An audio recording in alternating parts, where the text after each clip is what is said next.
বারো ভূঁইয়াদের অন্যতম প্রতাপশালী ইশাখার ১৬তম বংশধর দেওয়ান মান্নান দাঁত খাঁ ১৯৫০ সালে শোলাকিয়া ঈদগাহটি ওয়াকফ করেন। তারও ২০০ বছর আগে থেকে শোলাকিয়া মাঠে ঈদের জামাত অনুষ্ঠিত হয়ে আসছে বলে উল্লেখ আছে ওই ওয়াকফ দলিলে।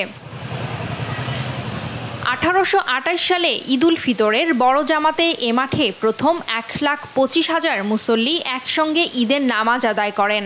সেই থেকে এ মাঠের নাম হয় শোয়ালাখিয়া, যা এখন শোলাকিয়া নামে পরিচিত। তারপর থেকে প্রতি বছর শোলাকিয়া ঈদগাহে ঈদ জামাত অনুষ্ঠিত হয়ে আসছে। কিন্তু করোনা মহামারীতে ২ বছর ঈদের জামাত না হলেও গত ঈদুল ফিতরে এ ঈদগাহে নামাজ আদায় করেন প্রায় ৩.৫ লাখ মুসল্লি। এরই মধ্যে সম্পন্ন হয়েছে ঈদুল আজহার সব প্রস্তুতি। লাখো মুসল্লির সাথে নামাজ আদায় করতে পারবেন বলে আনন্দিত স্থানীয়রা। যেহেতু বেশি মানুষের সমাগম, সেই হিসেবে আমরা এখানে আমরা আশা করি যে আমাদের নামাজটা কবুল হবে। প্রতি বছর সারা দেশ থেকে লক্ষ লক্ষ মুসল্লি এখানে নামাজ পড়তে আসেন, সেটা একটা বিরাট অন্য ধরনের ভালো লাগার অনুভূতি।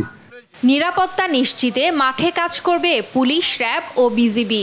নামাজ আদায় করেন তারা যাতে এখানে এসে আবার নির্বিঘ্নে নিরাপদে তার বাড়ি ফিরতে পারেন, সেই প্ল্যান আমাদের রয়েছে। বাইনোকুলার আমাদের অস্ত্র থেকে চারপাশ দেখা হবে, স্নাইপার এক্সপার্ট তাদেরকে ব্যবহার করে আমরা সার্বিক নিরাপত্তায় মাঠের আশপাশের নিরাপত্তা নিশ্চিত করব।